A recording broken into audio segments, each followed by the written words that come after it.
of a sudden, the lights went off. The girls started looking around for light. Some brought out their phones, but they also noticed there was no network. Then some young men moved into the building wearing white. There were screams everywhere. The darkness made it hard for them to locate the door. Hi lovelies! Meet Lydia, the second daughter of Chief Edward, the CEO of Edward Group of Companies, a wealthy businessman who owns various chains of businesses in the country, a very kind man who believes in using his wealth to lift people around him. This is Helen, the only daughter of Reverend and Reverend Mrs. Innocent Edoka. They have their own church. They are not wealthy, but are rich and very comfortable. This is Jennifer, the first daughter of Mr. and Mrs. Charles Ume. Mr. Charles is a poor meat seller who struggles with his wife to provide for their 6 children. Jennifer was able to go to school because her uncle chose to sponsor her education. Lydia,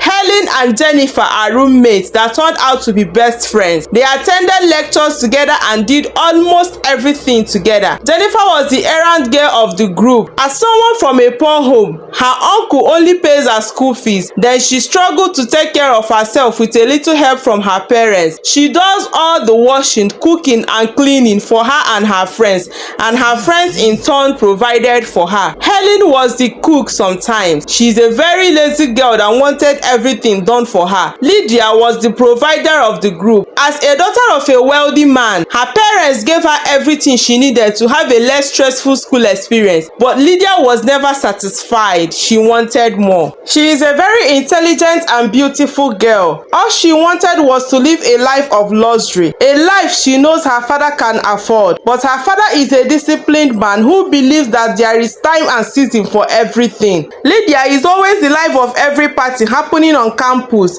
yet she never fails any exam. One day, her classmate Angel invited her for a night party outside school. Babe, this party is a big one and I would love you to be there. Say no more, Lydia screamed. Just as always, she told Helen and Jennifer about the party. The party was hot and big. Lydia saw her fellow young girls spraying bundles of money. She was shocked but still maintained her composure.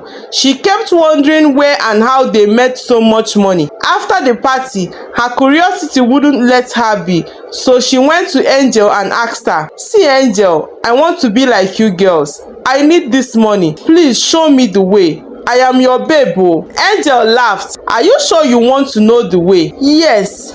Yes and yes," Lydia answered. "If I show you the way, will you be able to walk the walk?" "Angel, I am ready to do anything, just to be able to handle the quantity of cash and spray like you girls did last night." Then Angel showed her the way. "Lydia, all you need to do is meet these men. Don't mind their age. All you need is the money. Have fun with them and see the money flow in bundles. Is that all?" "Yes, my friend, but remember to always give me my 20%. Lydia was so happy. 2 days later, Angel called her up for a private house party. She went and hooked up. She told her friends, but Jennifer totally declined. "I can't do it. I can't disappoint my uncle and my parents. I can't sell my body for money." Lydia looked at her in anger. "Jennifer, which parents are you talking about?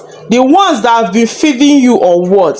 Wow, I never knew you had parents, but I feed you, clothe you, pay some of your fees. I honestly thought you are an orphan." Jennifer was quiet. For the first time, Lydia was asking her to do something and contribute to her upkeep and feeding. Lydia went on her first outing and came back the next morning with lots of money. The chief she went to see gave her 300,000 and some dollars. She came back to the room flaunting her money and dancing. Helen needed money too, so she told Lydia she was ready for the business so long as it brings in money like this. It took Jennifer some time, but she finally made up her mind and joined them. Together they became Ron's girls, moving from one hotel to another with men old enough to be their father and grandfathers. Lydia never stopped asking her parents for money so they wouldn't suspect anything. She knows her father is not just a wealthy man but a smart man too. Helen somehow reduced the frequency she asked her parents for money.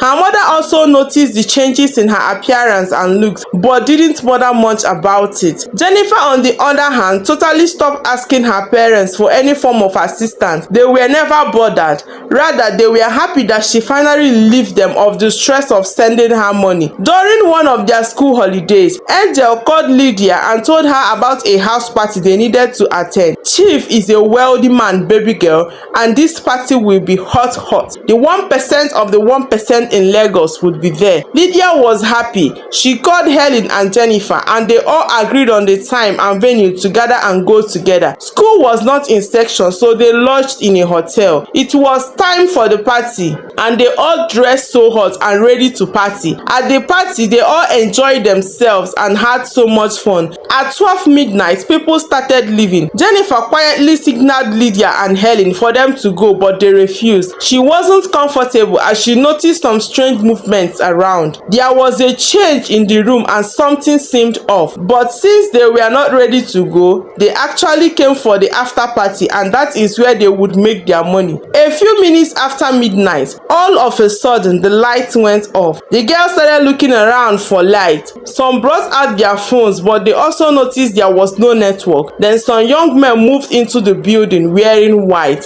There were screams everywhere. The darkness made it hard for them to locate the door. One by one, they were tied up with their hands to their back, their faces covered too.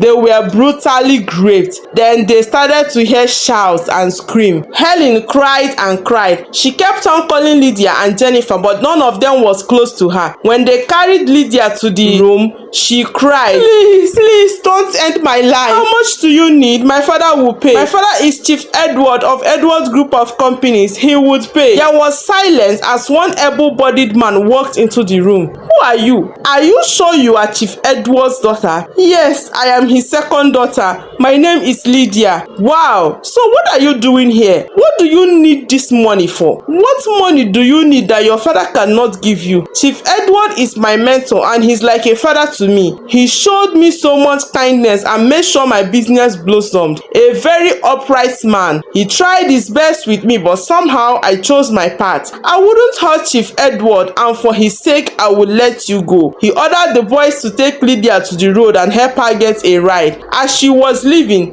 Lydia heard Helen crying, Lydia, please don't let them end my life. Then there was a loud scream, and at that moment Helen was gone. Lydia cried and cried and cried as they took her to the road. Lydia got to the hotel at about 2 a.m. She was shivering and in tears. She sat on the floor crying. She couldn't believe that just few hours ago she was with her two friends in this room, chatting and preparing for a party, and now they are no more. She laid on the floor crying, so many questions on her mind. What will I tell their parents that happened to them? Who will believe me? What if the police come for me? How will I face my parents with this? They warned me, but I never listened. I wanted more than I'm supposed to have at 19 years. Now because of me, my friends are gone. They never wanted this life.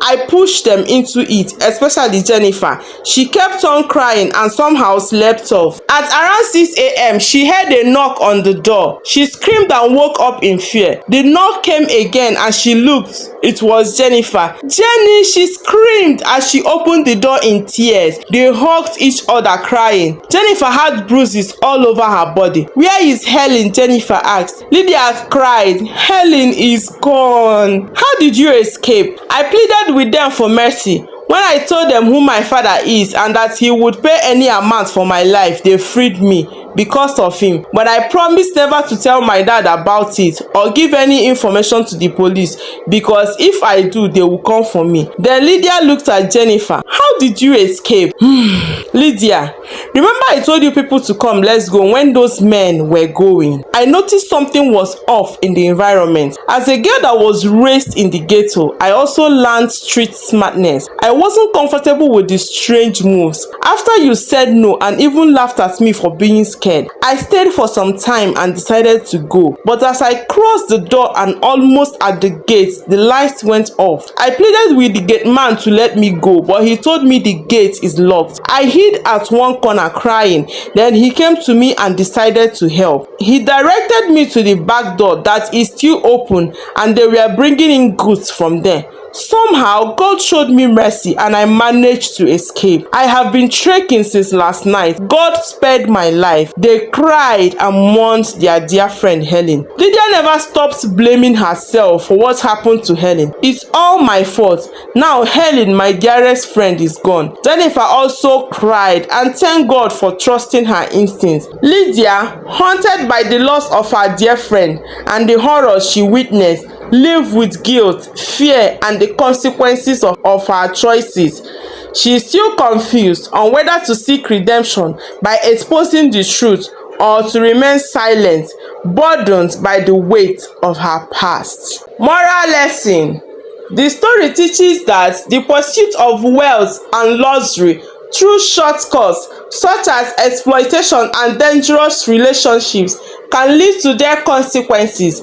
It highlights the importance of making thoughtful, ethical choices and understanding the potential dangers of getting involved in risky or immoral situations. Secondly, be cautious of strange happenings in your environment and always trust your instincts.